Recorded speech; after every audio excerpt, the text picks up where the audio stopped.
Hey, everybody, welcome back to the Unemployable podcast. I'm Jeff Dudan. If you were a college linebacker known for really using your head, which led to an early retirement due to multiple concussions, if at your father's advice you learned sales by joining Southwestern Advantage, selling books door to door, earning $100,000 in your first summer, a record that still stands to this day. And today, if you have risen to CEO responsible for all 30 Southwest-owned companies, including standing up $100 million global consulting business, revolutionary technology businesses, and have authored multiple best-selling books, including his most recent offering, Capacity, Building a Business Bigger Than You, your name can only be Dustin Hillis. Wow. Welcome, Dustin. Well, thank you for that amazing intro, especially the part about using your head from football.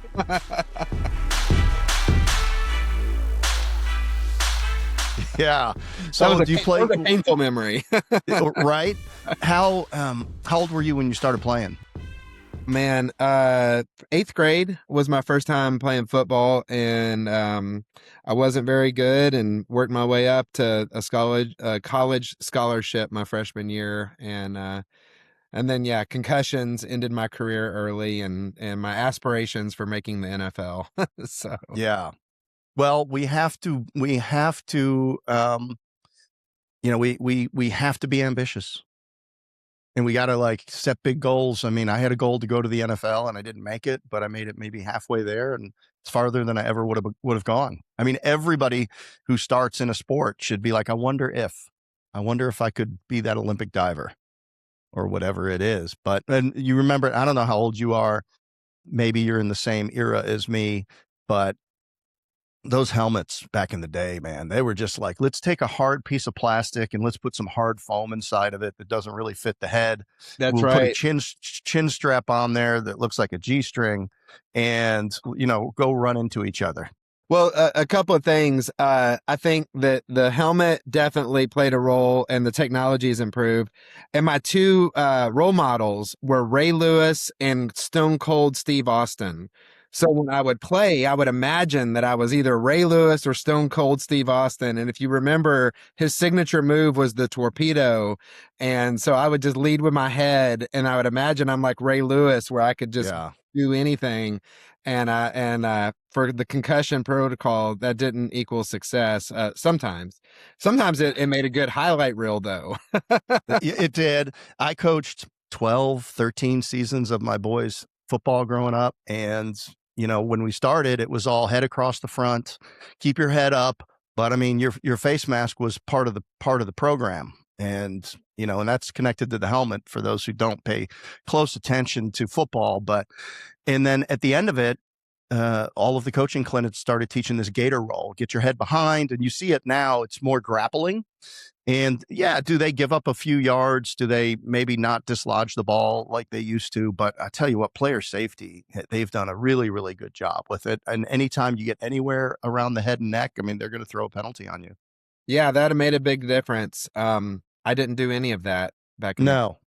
And the coaches also, they just say rub some dirt on it. Like I would stay in after getting a concussion and play the next play. So absolutely. Yeah. Well, we'll be very happy in our old age, unaware. Well, I'm excited to be here today. Thanks for having me. Yeah, man. Here's the opener. If you could choose only one business skill to be a superpower, which one would you choose? One business skill to be a superpower, I would say it is being coachable. Okay. Interesting. I didn't have that on my list. Tell me about that. Yeah. I think that a lot of people have work ethic. I think a lot of people have charisma. I think a lot of people have all kinds of skills, time management, detail, etc. And I've worked with thousands of team members in every department. So this isn't just in business development. I'm talking marketing, operations, executive suite, whatever it is. It is the rare human who is eager and curious to learn, to grow, to hear feedback, and not only hear it, but to seek out the feedback and to want to be coached, to want to grow, to want to learn. And when I find those rare individuals who ask really good questions, um, or even if the questions aren't that good, just the fact that they're asking questions Yeah. separates them from the pack. And then not only are they asking the question, but then you see them change and they're constantly iterating. I think somebody can figure out most things if they're willing to uh, be curious, to ask questions, to listen, to think, what am I currently doing, and how do I apply the thing that I just heard to my current situation? And so that's how I define being coachable is doing all of those things. Dustin, I think that's such a great answer, and I'm a little embarrassed that I didn't have it on my list as I was thinking about what my answer would be. I coached my son, my oldest boy, in football from the time he was 7, and I was always amazed that he would ask for feedback. What do you think? What do I need to do? I mean, like unapologetically, and I'm like, he really wants to please. But I've seen that in his career, how fast he has accelerated through the various phases to be already an executive at 28 years old because he doesn't have an ego that he has to be right. He wants the right answer, but it doesn't have to be his. And if he's not doing it right, the worst thing for him is that we're doing it wrong, and I'm doing it wrong longer. So do you believe that being coachable is innate in people? Are they born with it, or is it something that people can learn? Great question. I do think it's a superpower, and I think that some people naturally come about it easier than others. I Mm-hmm. do think it can be learned. Um, honestly, I think if it doesn't naturally come to you, humility is one of those things. Be careful if you ever pray for humility. Because God will give you the answer to that prayer, but you probably won't like how it gets delivered to you. Right. Because usually it's pain and suffering that Yeah. creates that humility. Yeah. Where, Locusts. yeah, the life is going well. You're kicking butt. You're doing things. You're achieving. And that's not when people are the most coachable, is when they're crushing it. When Right. people really seem to get coachable is after life just knocks you down into the dirt and you're having to get yourself back up and you're trying to figure out what to do next. Usually that's when people are like, all right, that didn't work. I need to find some people that can help me get to where I want to go and not experience that pain again. So for the listeners, if you haven't experienced that, if you're younger in your career, hopefully a conversation like this could kind of trigger, oh, maybe I should, be more humble, put my ego on the shelf, talk to somebody that's gone there, done that, and learn from people that have come before me. And if that is possible for you, that's more the innate, like you just kind of get it. Otherwise, just keep going, just keep living, just watch what life will do. And eventually, I think that humility comes from pain, honestly. Yeah, for sure. Was Southwestern Advantage to books what Cutco is to knives? Uh Sure. Specifically educational reference guides. I think Okay. Southwestern Advantage, taught me a lot. And really it's a people business. So I Okay. would say that the books are the most revolutionary books ever, but the training is. And so Right. what you learn as a young 18-year-old kid, yeah, most people don't learn that level of training till they're in their late 20s, early 30s, and they have a big, boy, big girl job.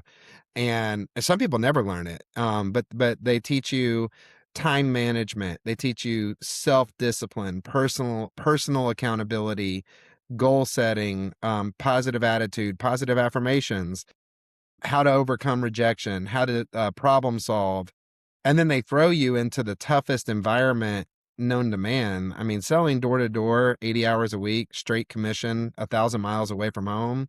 Right. That's about as hardcore as it gets. And there's a 30% attrition rate in the first week. So it's like the military. It's like, look to your left, look to your right. One of you won't be here. And that's kind of what it feels like your first year doing it. Who were you selling to? Were these business focused type books, or were you going residential door to door? residential door-to-door. Moms were the main purchaser.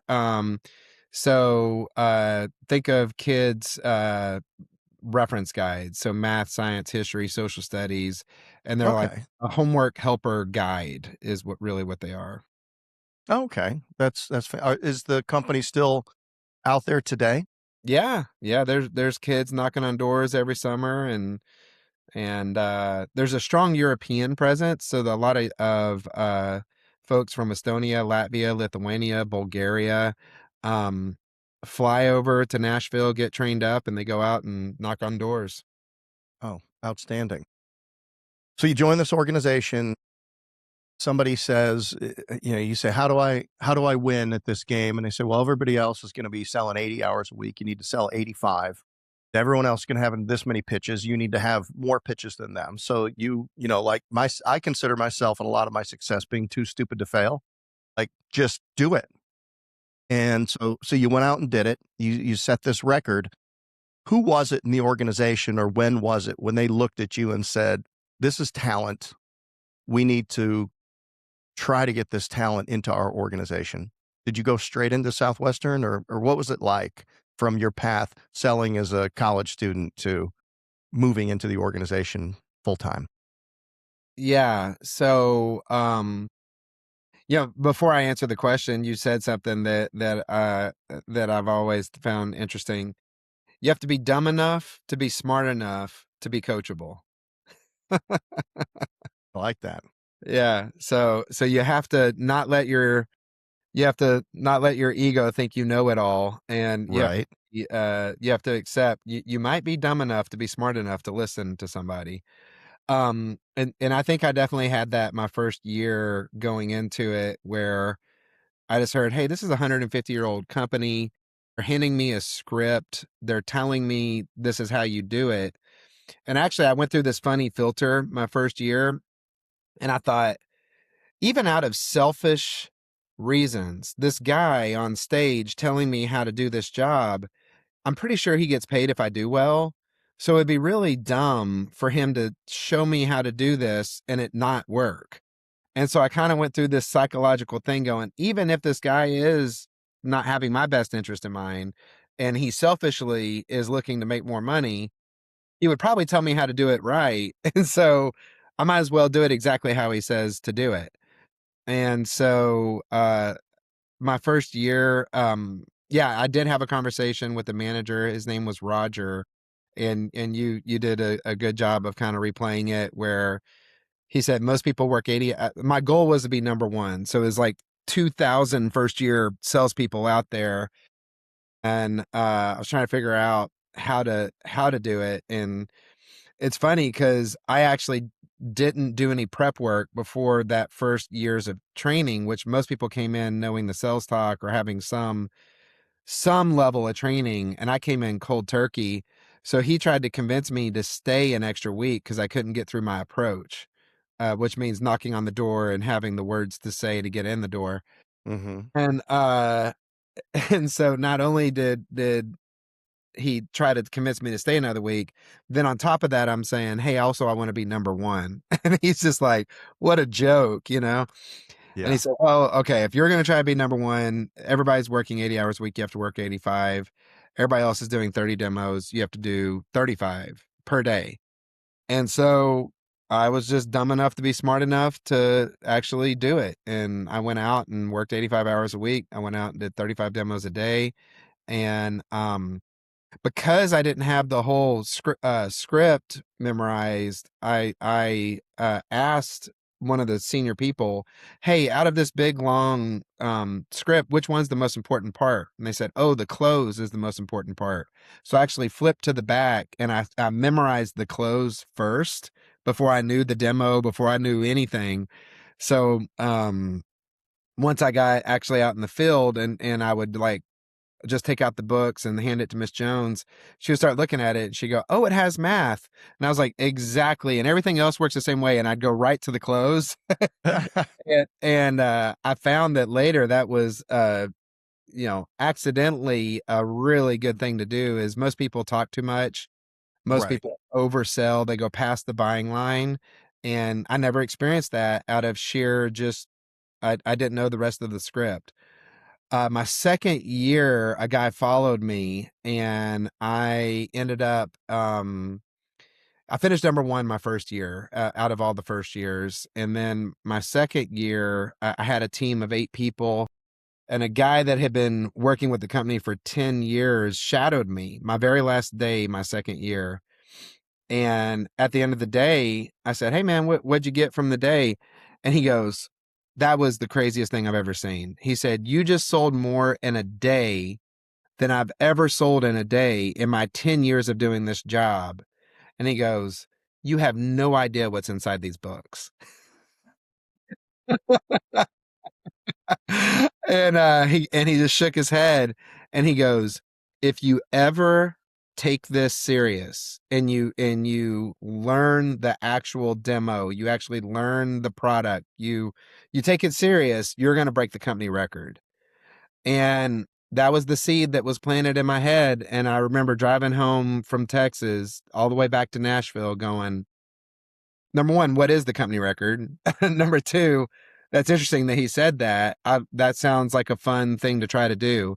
And then I just got focused on that goal and spent the next, off season studying how to break the record, and then I did it. So Did you have an early entrepreneurial experience in your life or early exposure to an entrepreneur?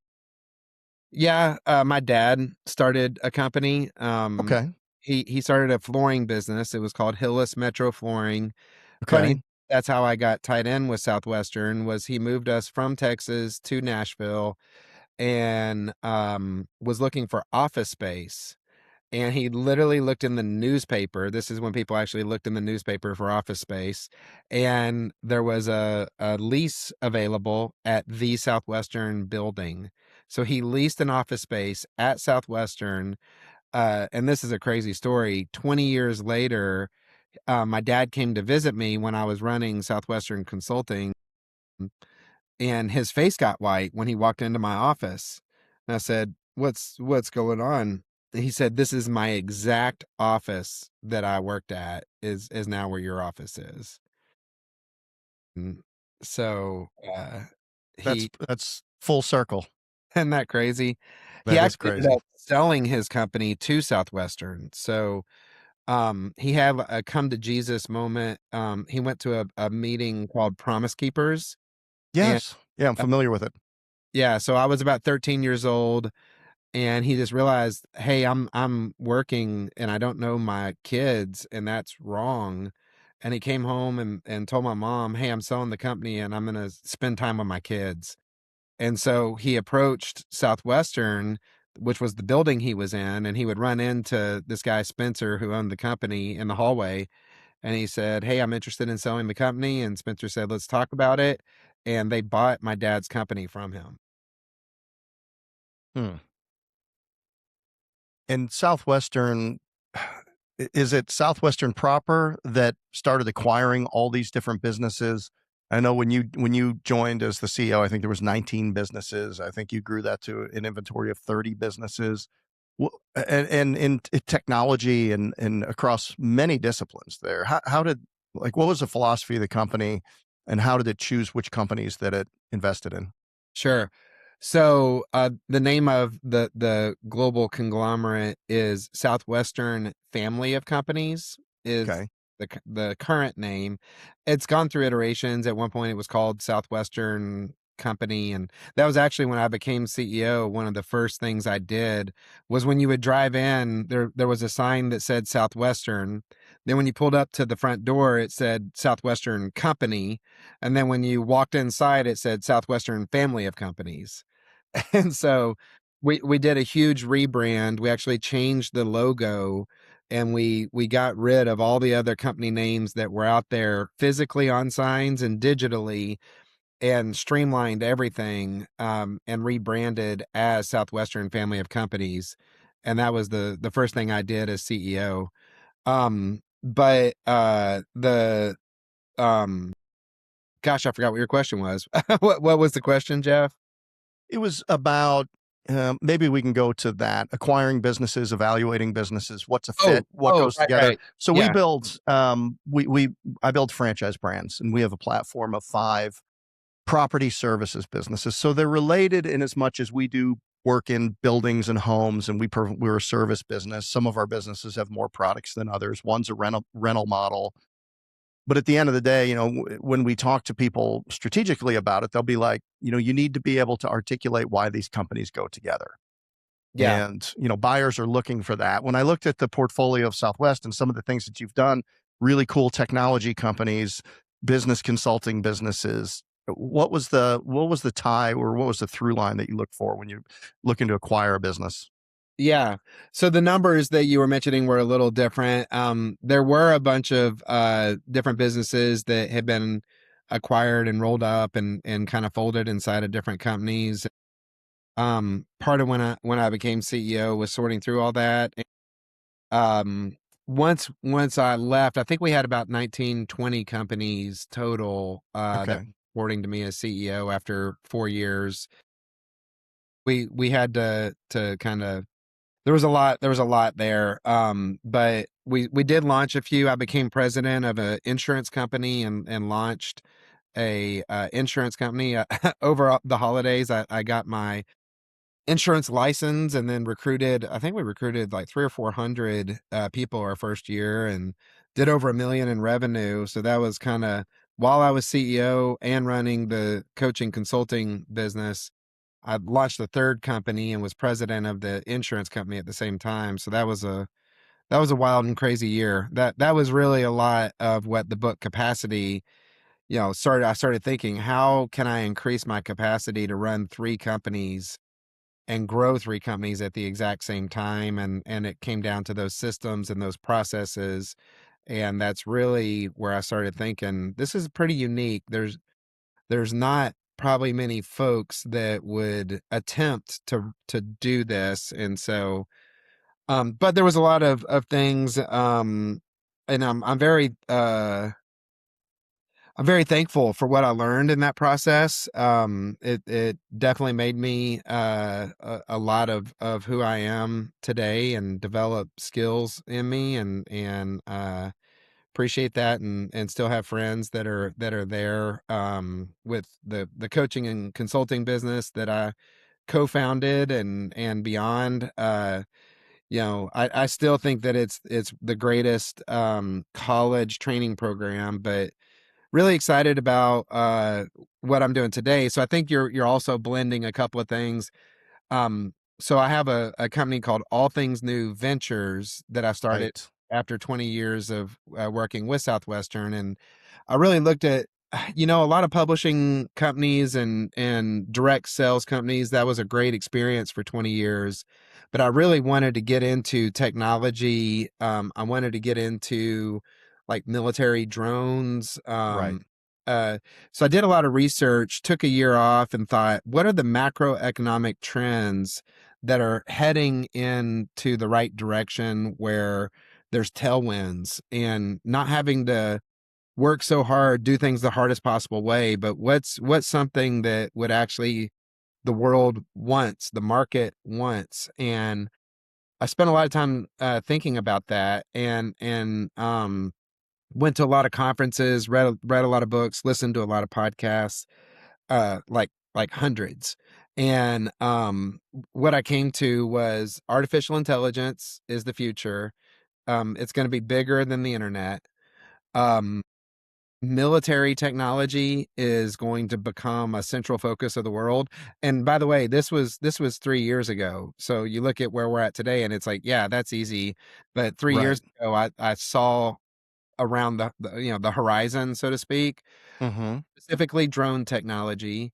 And then the sectors that I thought needed the most help was healthcare, education, school safety specifically with all the guns and the shootings at schools, um, transportation, and that was really kind of the thinking around it. And I think God works in mysterious ways. And once you set your intentions, once you set your goals, once you set your vision for your life, the world, God manifests things and puts people in your life that then, if it's meant to be and it's in God's will, then all of a sudden you find crazy experiences and crazy relationships and crazy things happening. And so I met a guy named Scott Boroff, who had a publicly traded company.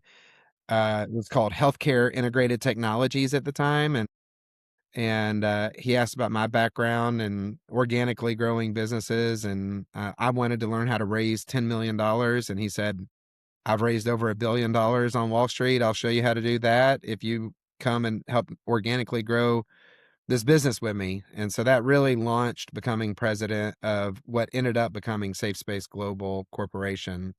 And so that's really the technology piece of it, where you were mentioning. Yeah, got Uh, it. so today I'm doing technology, but really before that, it was mainly direct sales companies. What does Safe Space do?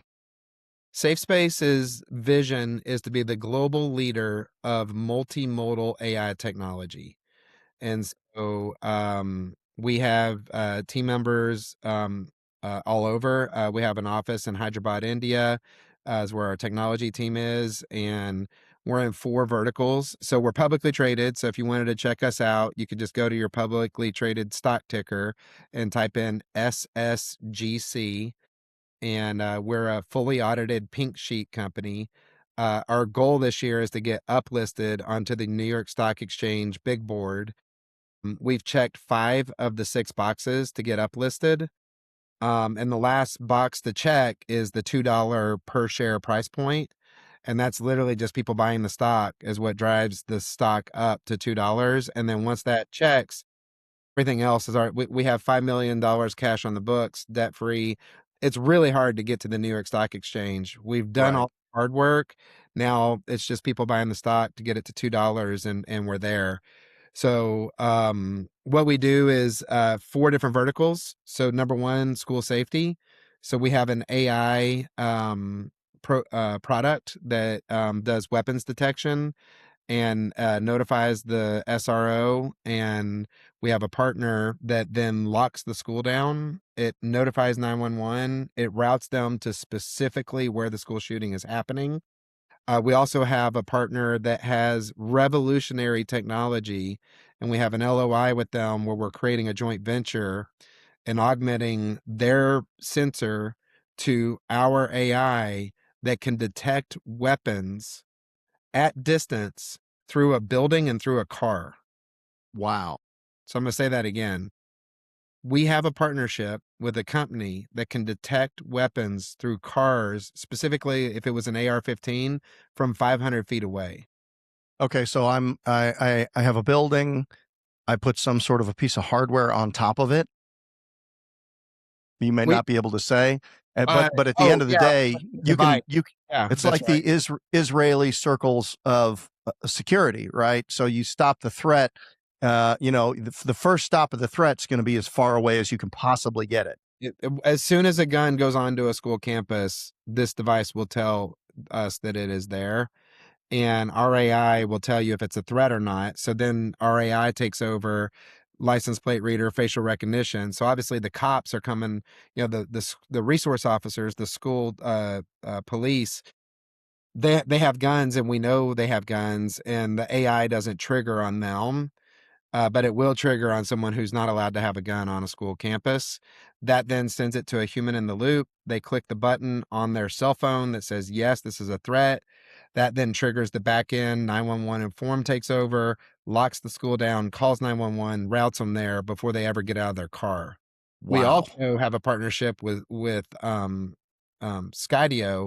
So we could, if they could afford it, they could launch a drone from the top of the school, and the drone could be over the car before they ever get out of the car with a pre-recorded message talking to them. Wow. Do you believe that would be a real deterrent to people if they've already been found out? Absolutely. I mean, they couldn't even get in the school.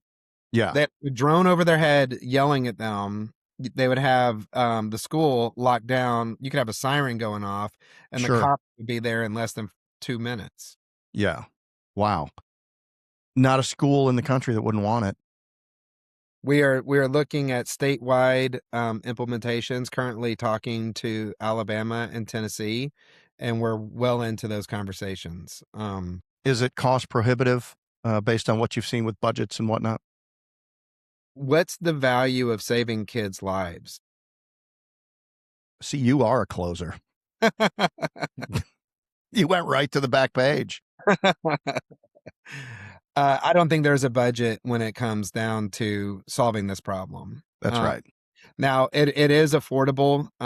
It is something that is within state budgets. It's just wrapping their mind around rolling it out to every school in the state of Tennessee and how to do it. So we're in those conversations now. The book Capacity is great. It's like I like to say, it's a mouthful of truth. It's simple things. And if you just wouldn't mind sharing the Chick-fil-A story real quick, because I read it, it's right in the front of the book. So, everybody's going to get it, but I found that to be fascinating. Sure. So I had the opportunity to eat breakfast and spend some time with Dan Cathy from Chick-fil-A, and I was so excited to meet him. I always looked up to Chick-fil-A's culture, and I found it just interesting. Funny enough, my very first job as a 15-year-old was at Chick-fil-A in Dalton, Georgia. So I had this very early affinity to the training that Chick-fil-A does for young kids. And so went down to Atlanta. It was a rainy day, and my first experience was the guard meeting me there at the guard shack. And he had this smile on his face in this cold Atlanta, Georgia rainy day. And he said, "You must be Dustin Hillis." And I'm like, how does this guy know my name? But I guess, it's 6:30 in the morning and probably not too many people showing up right now. Right. And so I said, "Yes, it is." And he said, "Well, it's good to see you. Mr. Cathy is so excited to meet you today. He is busy, so just go to the park over here at this parking lot, and Susan's going to meet you at the front desk, and we're so glad to have you." And he sticks his hands out for a high five. And I was like, "Oh, a high five." And so I'm like rolling my window down and like giving this guy a high five. And he's like, "You have an awesome day." And I was like, "I will." So I remember like pulling out of the guard shack, entering into Chick-fil-A's campus, thinking that was the most positive guard I have ever met in my entire life. So I park, I get out of my car, have my umbrella, shaking the rain off, walking into the main door, and the lady working the front door sees me. She stands up, runs around the desk, like physically running, comes to the door and tries to open it before my hand can hit the door, and opens the door and she goes, "Welcome to Chick-fil-A." And I'm like, "Oh, thank you." And she was like, "You must be Dustin Hillis." And I'm like, "Well, why, yes, I am." And she goes, "Welcome. We're so excited to see you. We were expecting you. Here, come on in. Mr. Cathy has meetings until breakfast, but our vice president is going to come down here in just a few minutes and give you a tour. Is that okay?" And I'm like, "That would be amazing." She goes, "Okay, well, can I get you a coffee and you could do, and can I give you a tour of our museum?" And I'm like, "Sure, that sounds great." So she gets a coffee. She starts walking me around, and they have a Batmobile inside of Chick-fil-A. And so they have all these like cool, interesting things, the history of Chick-fil-A, whatever. And then next thing I know, the vice president comes. He gives me this amazing tour, and I'm noticing the uniqueness of how the culture at Chick-fil-A. Every room was custom built based on that team's goals, aesthetic. Like one room was looked like a golf like putting green carpet, and the desks were like futuristic looking. Some of the walls were like black where they had chalkboard paint. Some of them were like the glass where you could write on the glass. Some of them had touch screens. And I mean, I felt like I was in the future. It was amazing. So then breakfast, Dan Cathy's there, and they had the whole company at you felt like you were at church. Like they had a devotional, they sang worship music, And Dan Cathy was right there, front and center, like, part of it. And after that, he goes, okay, let's go have breakfast. And he stands up, and I'm standing up putting my coat on. And next thing I know, he is like way far away from me. And there's a bunch of people and folks in between us. So like a linebacker, I'm running and I'm juking and getting around all these people so I don't lose Dan Cathy. And so I barely make it to him. I'm out of breath. And he kind of gives me this funny look out of the side of his eye, and he starts walking down the stairs. So I thought, well, that's weird, but whatever. So I get down and we sit down, and he's taking his straw to, we have, of course, Chick-fil-A for breakfast, and he's putting his straw in his drink, and he drops it like underneath the table. So I was like, oh, and so like I bend underneath the table and grab the straw and like hand it to him. And he's like, oh, well, thank you, Dustin. And he's like, oh, so do you have any questions for me? And like a proper coachable nerd that I am, I had like my notepad and my pen, right there. And it's like, actually, I do have a few questions. I said, Mr. Cathy, your culture is one that I really aspire to have my company be like. How do you do it? And he laughed and thought about it for a second, and he goes, I think the culture begins with the people that you hire. And I said, man, that is so true. I said, every time I go to a Chick-fil-A, I think that you have the best people. Like every time, everybody's so nice, including the people I met today. Every time I'm at a Chick-fil-A, it's so consistent with from the owner to the manager to the people taking your order. How in the world do you have that much consistency across hundreds and hundreds of Chick-fil-A's? He said, well, he said, we took the recruiting manual that most companies have and threw it out the window and created our own recruiting process based on the culture we wanted to create. And I was like, please do tell. And he goes, well, funny enough, I actually did a couple of them to you today just because I do it to everybody innately. And I said, what do you mean? And he said, well, did you notice how fast I walked away from you when we were walking to our meeting? And I said, yeah. He said, we actually train all of our managers that when you're interviewing people, you have them walk in the door and you have the check-in desk directly in front of the door. And then you put the chair next to it for them to sit to wait for the interviewer. And then you want the interview room to be as far away from that chair as you can. And you have them wait there. And then all of our managers are trained that when you walk to meet the person that you're interviewing, you turn around and walk as fast as you can away from them and after, greeting them. And that's part of the interview. And I was like, what? And I was like, are you serious? He goes, yeah, we pay attention. He goes, think about it. It tells you if they have a big ego and if they're too cool and if they're going to slowly walk through the hallway to follow you, or if they're going to tear up that cool card and they're going to actually run, in a suit to go catch you for the interview. He said also it teaches you about their energy level. Like if somebody doesn't have the energy to keep up with you, then they're not going to have the energy to run one of our stores. And I was like, what a fascinating, cool thing that I've never heard of. And he said, now the second thing we do is once you sit down, they're all trained to knock their pen off of the table. And he said, what we're looking for is, again, are you humble enough to get on your hands and knees, bend down? He said, we actually are trained to knock the pen as far away and as far underneath the table as possible, to make it actually hard for the interviewee to crawl on their hands and knees and go get that pen and hand it to the interviewer. And I said, well, what are you looking for there? He goes, look, at a Chick-fil-A store, there's trash everywhere. And if the owner of the store is humble enough to see that piece of trash way underneath the table, and they get down on their hands and knees and they crawl and they pick that up and they throw it away, everybody in that store is going to see it. All the workers are going to see it. And that's what sets the tone for the whole experience. But in the interview, when they're trying to get the job, if they're not willing to get on their hands and knees and pick up a pen for the people trying to give them a job, there's no way when they're on their own and people aren't looking that they're going to pick up a piece of trash.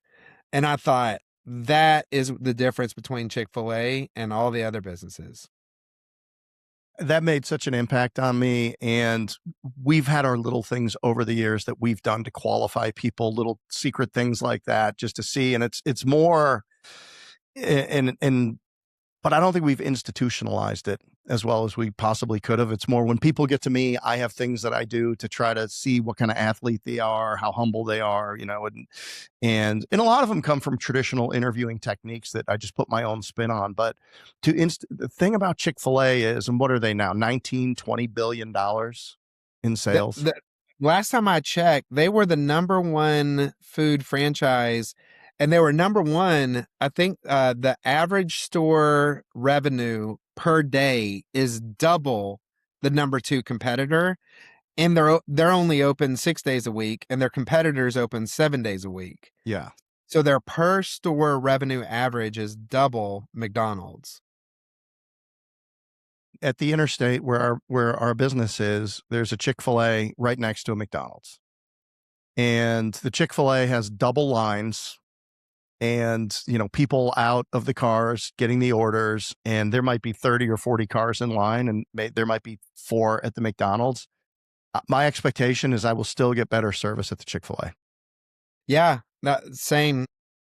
In the book, what I talk about is I grew up going to Bojangles out in Georgia, and I think I like the chicken better there. But if there's a Bojangles or a Chick-fil-A, I'm going to go to Chick-fil-A because the service, the culture, the experience is so much more consistent. It's going to be clean. I trust the brand more, and I think that comes to having a company culture is distilled from the company beliefs, the vision, the mission, and the core values.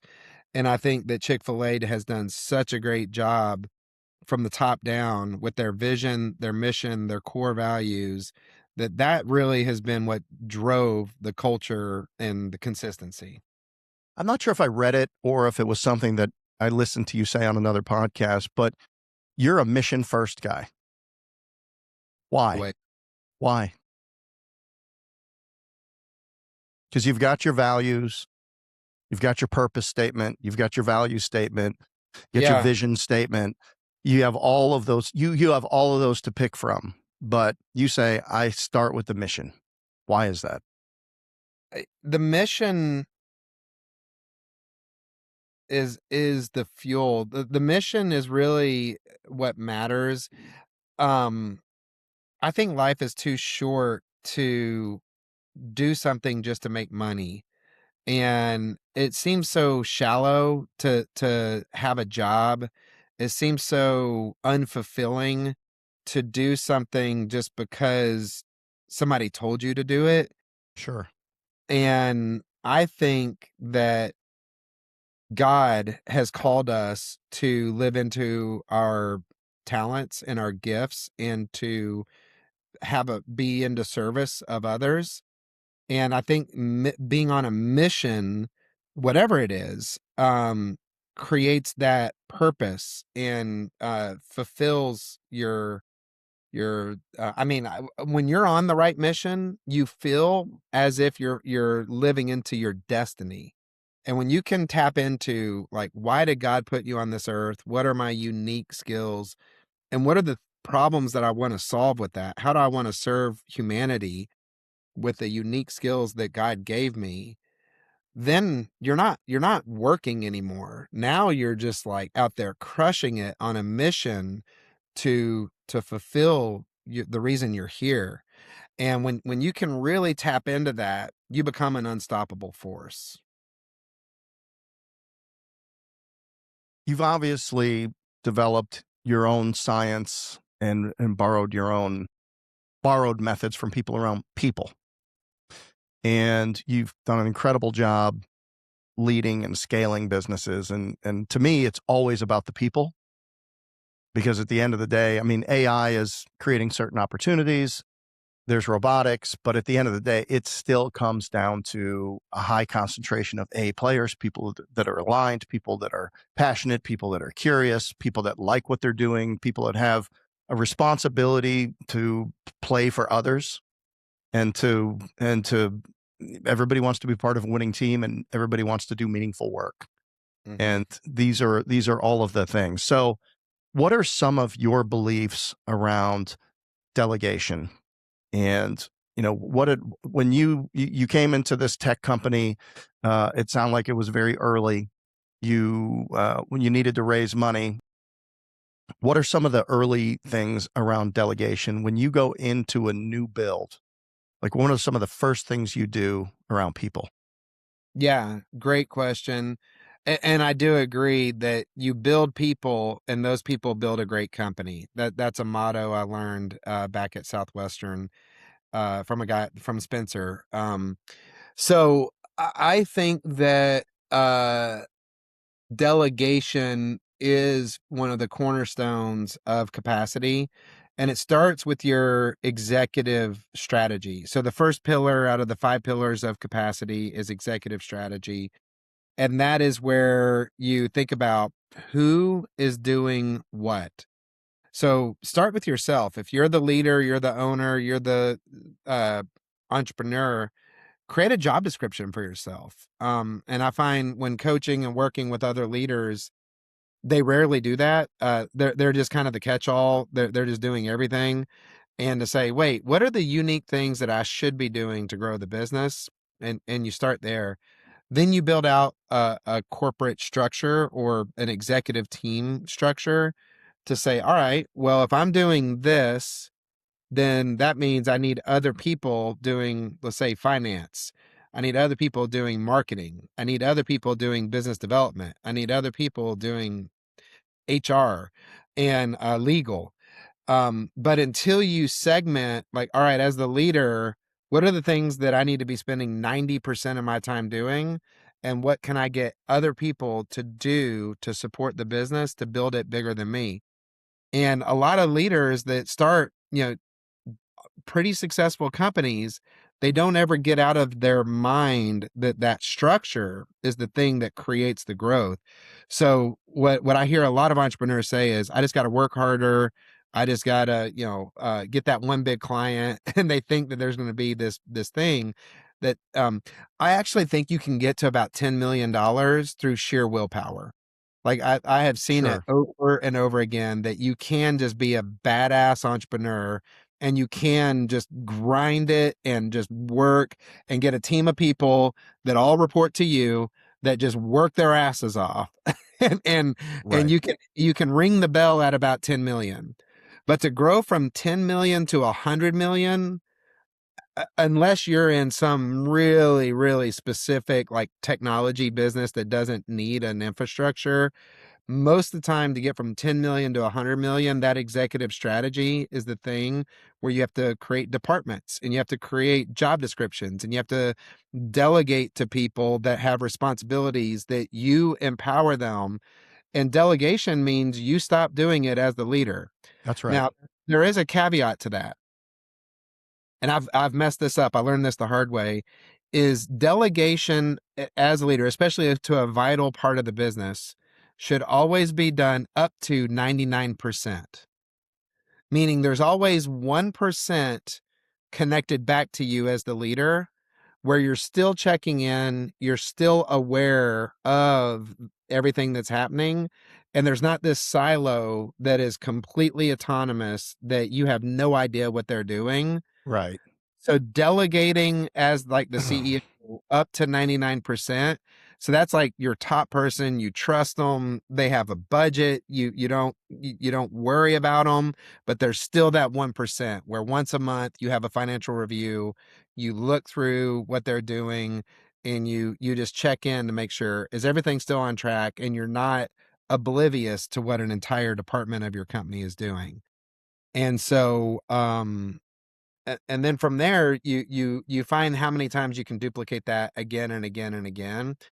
Often what I start with, so that's kind of, I'm talking when somebody's at 10 million to go to 100 million. Let's talk Sure. about the guy that's at, you know doing 10,000 and they want to get to a million. you know so a lot of times it's actually hiring an executive assistant. And I meet so For many CEOs sure. that they they're control freaks, so it freaks them out to give control of their email, of their calendar to another human. And they're just like, I can't imagine somebody else, putting stuff in my calendar and telling me what to do. And there is a process to finding a really good executive assistant. There is a process to empowering them and letting them, in essence, they become your manager. So you spend enough time, you train them how to think how you think, so they know how to prioritize, they know how to read that email, they know how to respond, they know what you need to be spending your time on, and ultimately you get into this flow where you're not having to worry about these emails, you're not having to worry about what's my next meeting, you're not having to worry about rescheduling something. And if you looked at how much emotional energy that takes as a leader, of just thinking there's an email that I need to read, or Right. gosh, is my next meeting confirmed or not? And if you're personally doing all those things, it will change your life to get a really good executive assistant that helps keep you on the right path. And then beyond that, everything else I said about, if you're the rainmaker, hire somebody to shadow you and teach them how to make it rain, and watch it, how your business grows from you not being the only business development person, but training people how to grow your business. And it goes on and on. But yeah, I probably could talk about that topic for an hour, Jeff. So Yeah, I saw something in your book that's very similar to something that I teach our franchise owners on the very first day. And it's kind of two models of thought. So one is that every business has a dollar per person. And if you're a consulting business, maybe if you're a high-end law firm, maybe on average, every person generates $3 million. If you're a carpet cleaning business, maybe it's $175,000. So every business model has a dollar per person. So it only makes sense that the more people that you can get aligned with your vision, your purpose, and all of that, the bigger business you can build. So I see it all the time in franchising. Franchisees will grow a business to their own level of comfort or competence, meaning this person shot up the first year to $500,000. They're making 175 grand. It's, it's more than they used to make. They've got yeah. they got their 3 or 4 people that do the work and whatever the work is for that particular brand. And then 9 years later, they're doing $500,000. Like why? Like there was no net growth in there. So they rolled it up to that. And it's just that they have not gone out and said, I need more people doing the things. I need more referral partners. I need more strategic partners. I need more salespeople. I need more technicians. And the more people that you get involved, again, the more clear you have to be about what do we do? Who are we? What do we stand for? How does it all work? So, that's the one thing is, how many people can you get around it? And then the other thing is, let's talk in concept about what your time's worth. Okay. So, Well, before you do that, you just hit a really good topic, and then okay. let's do that next. Um, So what you're talking about is the business model. The model matters. If you're going to grow a business bigger than you, being able to reverse engineer your goal as the leader down to not only the revenue per person and what each person's worth, but even drill it down farther to figure out what is their activity worth. So you Mm, could go all the way down to, what is one phone call worth? So every time somebody picks up the phone, how much is that worth to the business? And you can do this, and it takes a lot of discipline, it takes a lot of effort. When you figure out the OKRs for your business, like John Doerr's book, Measure What Matters, um, I'm a big proponent of measuring what matters. I'm a big proponent of reverse engineering your company goal down to daily activity. And from there, you can scale. But if you don't have a model that pencils out, like if you can't do the math to figure out how to get to $10 million, you probably won't get to 10 million. And that's right. you could get to 100,000, you maybe, 500,000 or whatever. But I mean, even getting to 1 million, you need to know how to get there typically. And it doesn't usually happen by accident.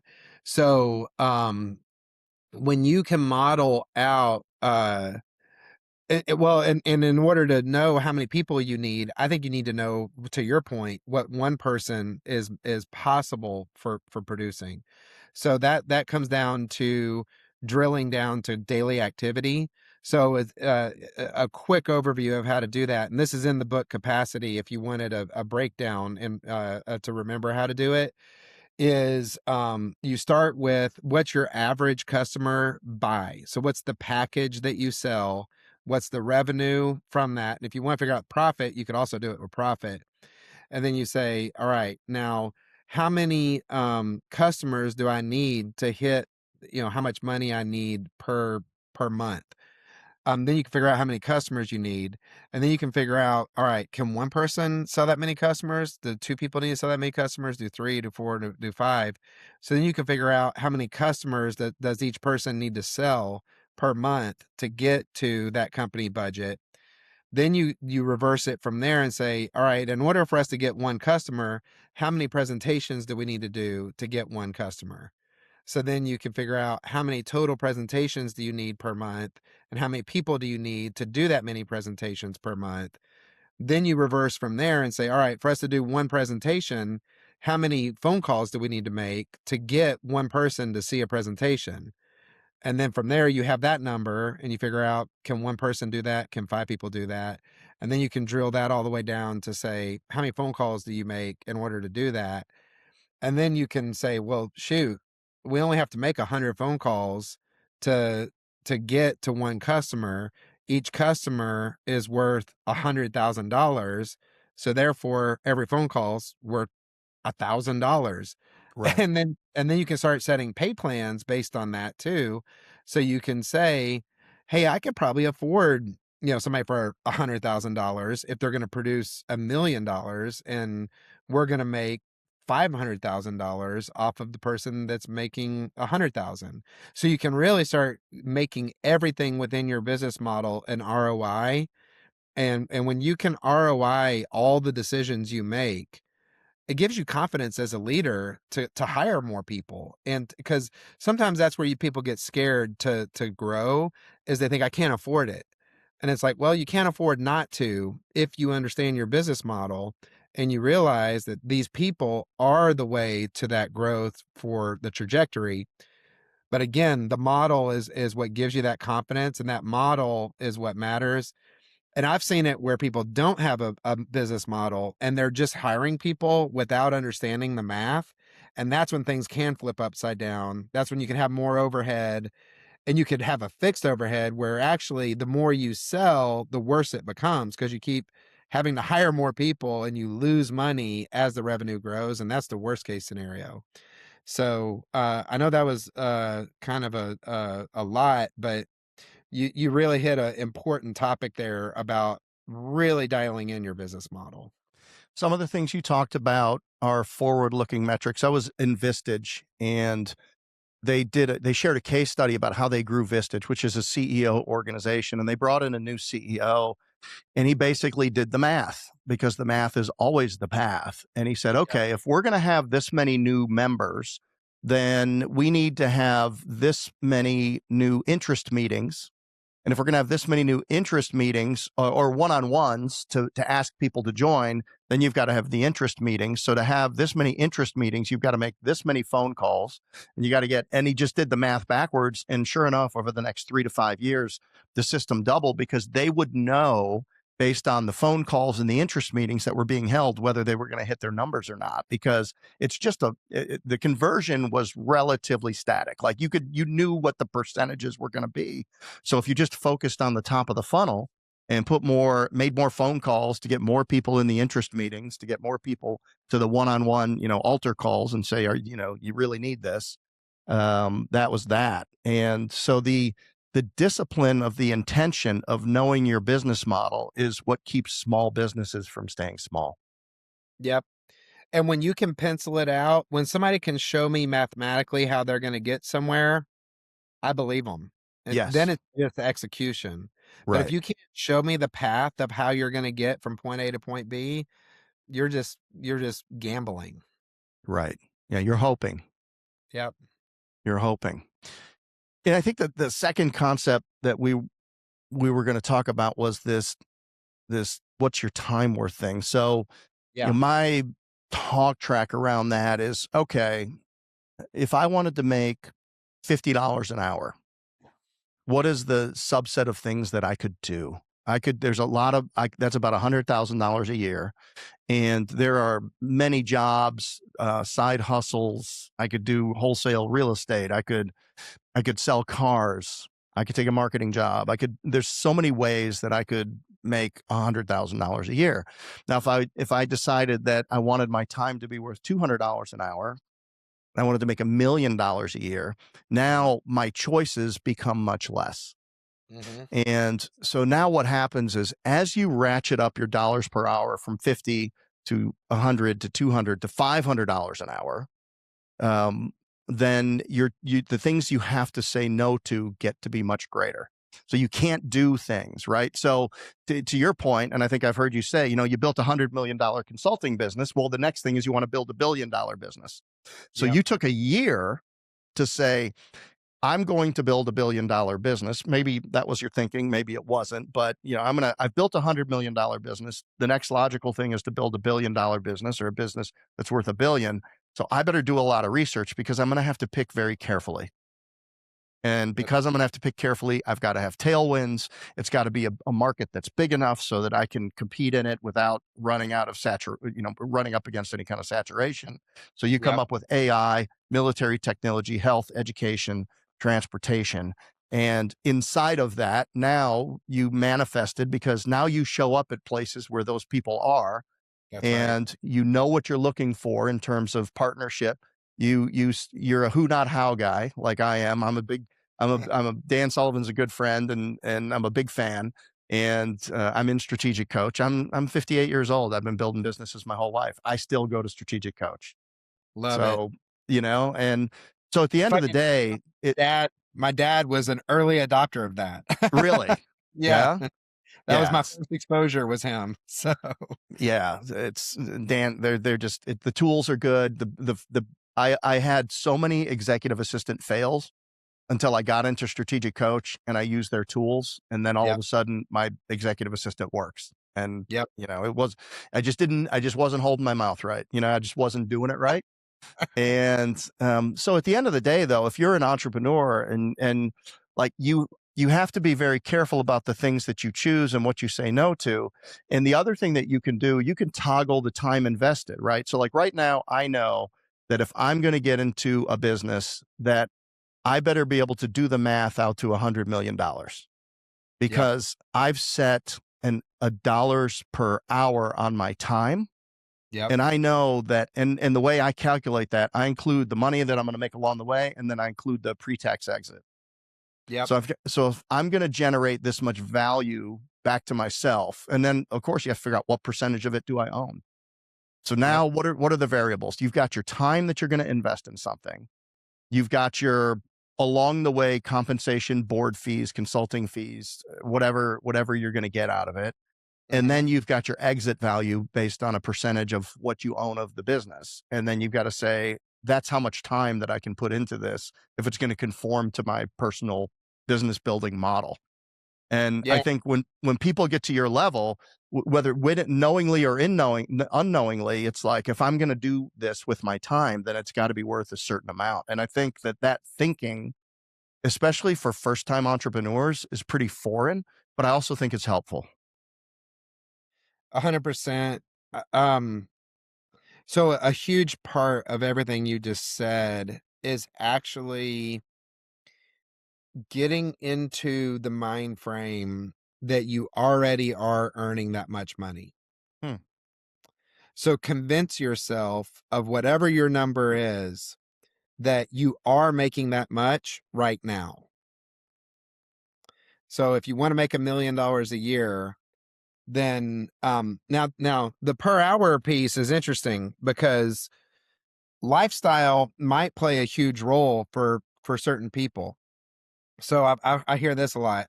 yeah, I want to make $1 million a year, but I also want to be able to go on vacations and have a great life. And so there's still a mathematical way to do that. So you could say, all right, in order to do that, you need to be really dialed in when you are working to be able to take that time. So that means you don't have 365 days a year to reverse engineer your per hour rate to make $1 million. You might have 220 days per year, take a couple of weeks to go travel the world, you take weekends off. So if you want to work Monday through Friday, you want to take a couple of weeks off, you're talking 220 days. So you don't need to divide, your year by 365, divide it by 220, or hey, you want to be nuts? Let's divide it by 200. Let's say you take another couple of weeks off. Now how much do you need to make per hour? So you actually can build in like a lifestyle component to figuring out the hourly rate. Then once you get it down to saying, hey, I need to make about $1,000 an hour or or more to get to this number, then you have to start putting yourself into the mind frame that you actually already are paying yourself that much money per hour. And when you get really big numbers, you actually have to take it down to per minute. I think this is like Yeah. the Elon Musk example, Yeah. where Elon Musk thinks in per minute. A 5-minute meeting with Elon Musk is worth what most people make in a year. Right. And so he treats it that way, where if you waste 5 minutes of his time, he feels like you just stole a $1 million from him, Right. which you probably did. And so that really gets you into a different way of thinking, where all of a sudden, like, man, this does not make sense in the middle of the day for me to go to the bank. This does not make sense in the middle of the day for me to go wash my car. This does not make sense in the middle of the day for me to do anything besides the thing that's worth $1,000 an hour, or whatever your number is per hour. So in essence, if you spend 5 minutes in the middle of your day doing something that somebody else could have done for less money than what your value is, you Right. just you just cost yourself that difference. So Right. that allows you to start creating these systems and to build processes to say, I am so hyper focused on achieving this goal that if it's not worth financially this number, I will find somebody else to do all of these other things because my number is X. And there's people that'll do it for $20 an hour. There's people that'll do it for $50 an hour. You know, there's people, like, depends on the task. Like walking your dog, you can find somebody for $10 an hour to do that. And, for you in the middle of the day to go walk your dog, if you're making $100 an hour and you leave your office to go walk your dog, and says somebody doing it, that cost you $90 to go walk your dog.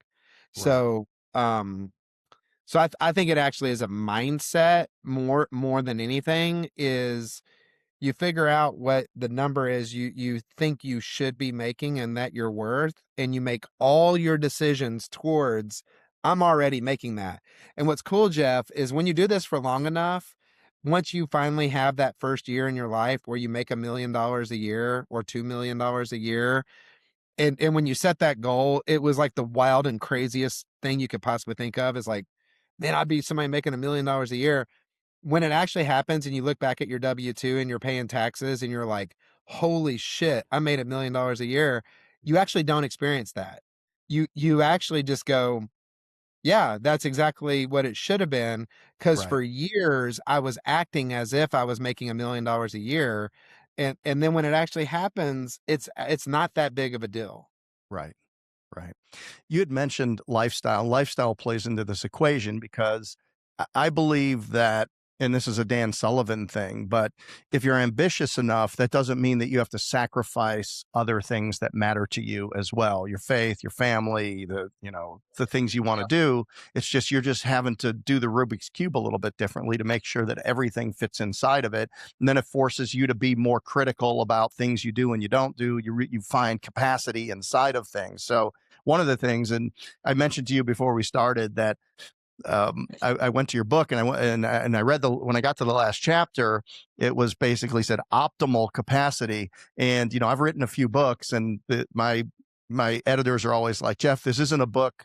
You're not supposed to write everything you know about everything in a book. You're supposed to be on topic. But to me, I saw that chapter and I'm like, okay, these are the things that are left on the right side of the table that didn't fit anywhere else, but that Dustin still thinks are important to put in there.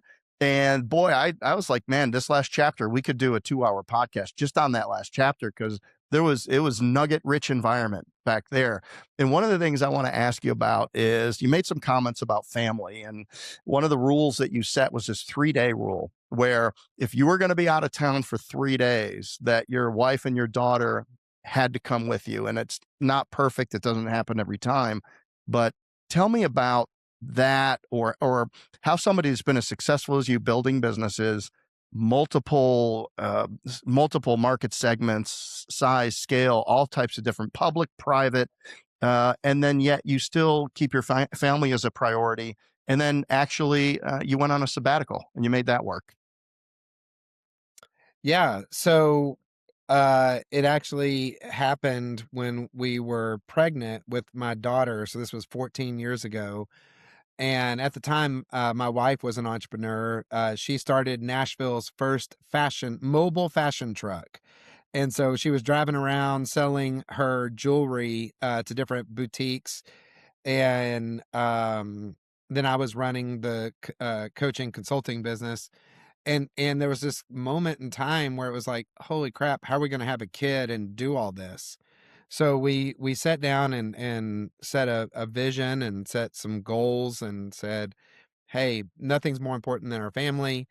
Um, I need to figure out financially how to be able to support us. And I think you helping support me through building this business seems to take the stress off. And so she sold her mobile fashion truck ownership to her business partner, and we created this 3-day rule, which basically said if I'm gone more than 3 days, they come with me. And so it was actually in the early days, it was probably one of the biggest things we spent money on, was bringing my wife and my daughter on all these international trips.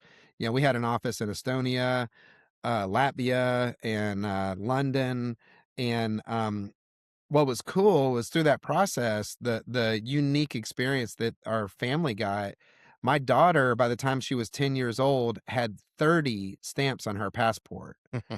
And still to today, as a 14-year-old, she looks back and, a lot of her friends in 8th grade, they've never left the country. They don't even have a passport. And so for her to look back and go, that's pretty cool. I've been to 30 countries already.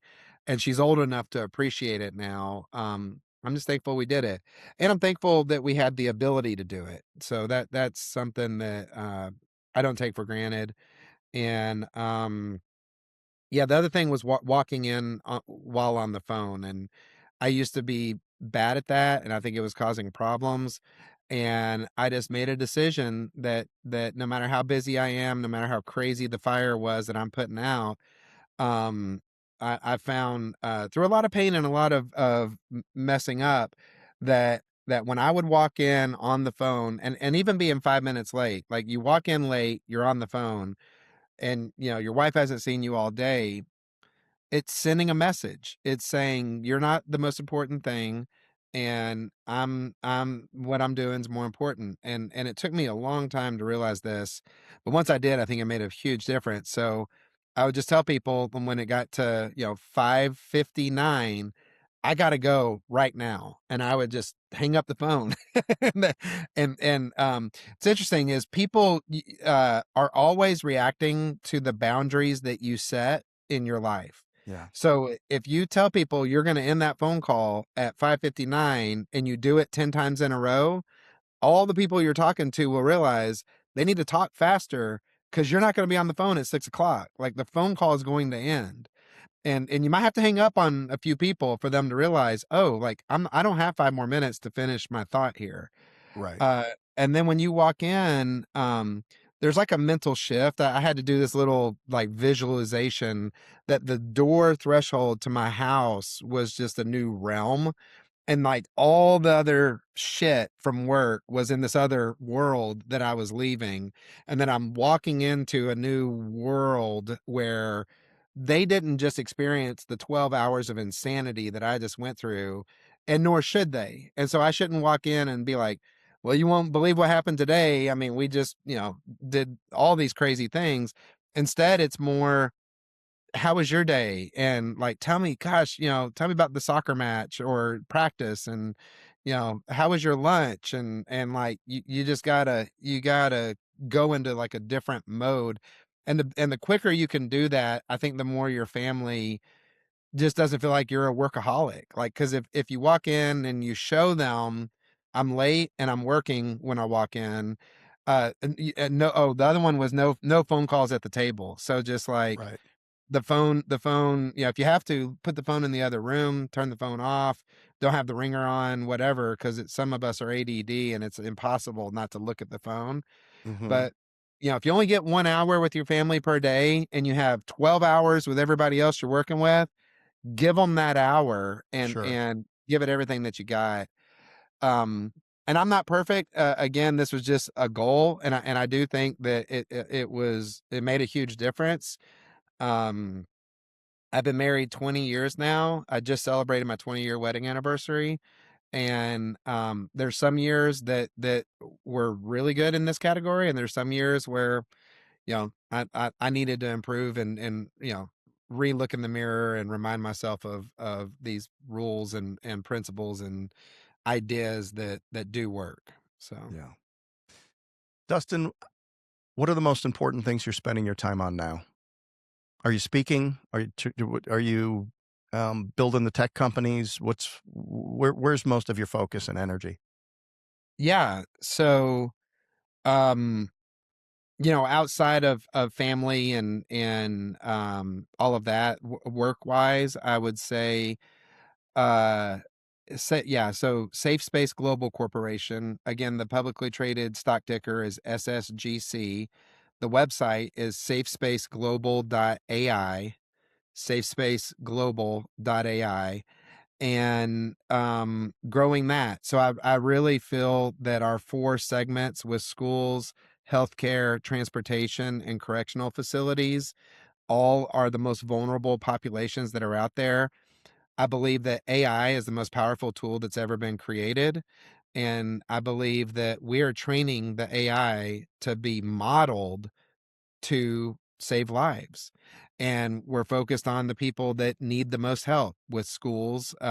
So we have a vision to be part of the group of people that eradicate school shootings. So we have a Mm, vision that 20 years from now, there are kids that can't even fathom the possibility of somebody walking into a school and being able to shoot people. And we want to be part of that team to make it actually impossible for it to even happen, no matter how many crazy people are out there trying to do it. And so that's the one that I'm like just fired up about and on a big time mission towards. Same thing with senior living, like each one of them to help elderly people have safety. I mean, the things that happen in some of these senior living facilities, and my grandmother's in one, and she has dementia. It's scary. So being able to uh, go through your twilight with peace and using our tools, that's a big mission. Correctional facilities, I have a heart for the incarcerated and helping make a true impact with recidivism and actually giving them a safe environment to serve time. And for the guards that are protecting those people, I think that can impact the whole world when you get to people that are in that world. And then transportation, I mean, safe transportation for people to not, I mean, what that stabbing that happened on the bus, with the Ukrainian girl, that just breaks my heart. And we want to make it where that's actually impossible to happen through our technology. Um, and then, Tough Stump Technologies is the other company I'm the chief strategy officer of. Um, to see that grow and to see us add more capabilities to save our warfighters, that is the most patriotic thing I've ever done. And I'm a true patriot, and I believe in America. I believe in our core values as a nation.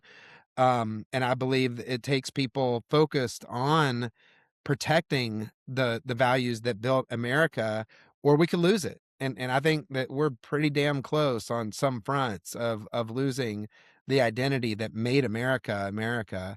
And so with Tough Stump Technologies, I feel that that's actually me being in the game and actually making a difference a, a bigger level. To it's easy to turn on the news and to see all the problems and get frustrated about it, but I think what the world needs is people to just go, I'm going to get in the game somehow, some way to make a difference with all these things that I'm seeing.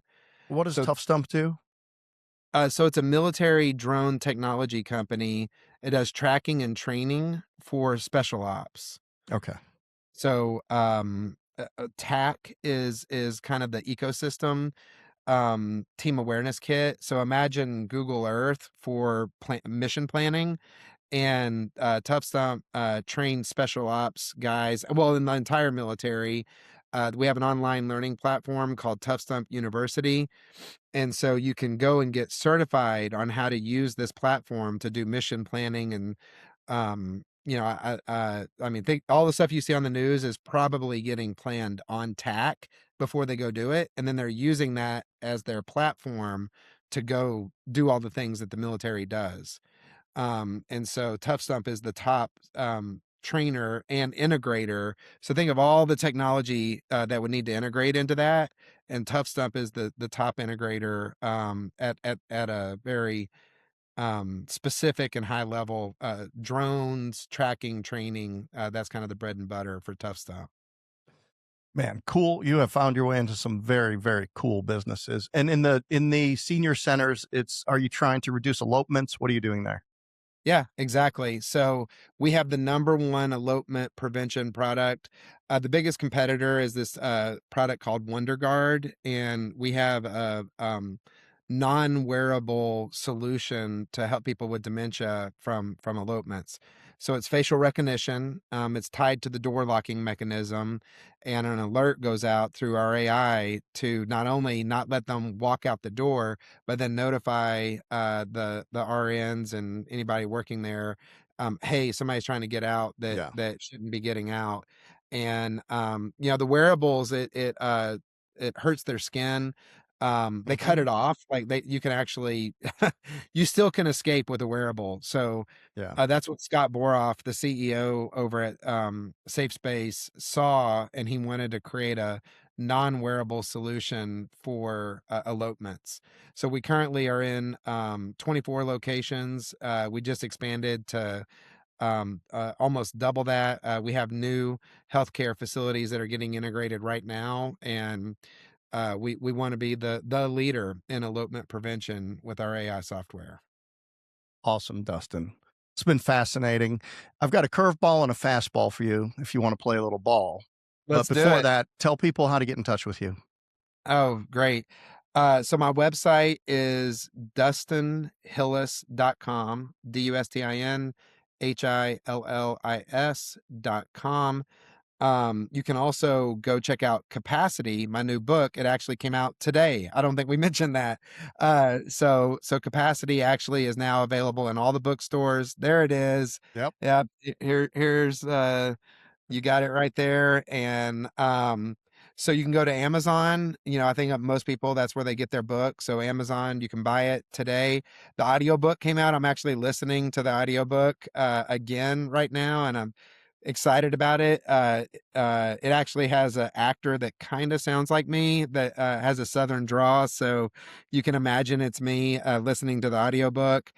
And it's in all your bookstores. So Ben Bella was the publisher, and it's available pretty much everywhere. So check that out. And then dustinhillis.com is the best way to reach me. And if you wanted to check out Safe Space, it's the stock ticker SSGC. Awesome. Here's the curveball, Dustin. Gun to your head, although your technology would prevent it. Uh, gun to your head, you have to start a business in the next 30 days. It can't be something that you're currently doing. Where do you see the opportunity in the market to create a business? Whew. I mean, honestly, it's exactly what I'm doing. AI, safety, the application of AI is the riches are in the niches. And I think nothing is bigger than AI. I think AI is the market capacity is bigger than the internet.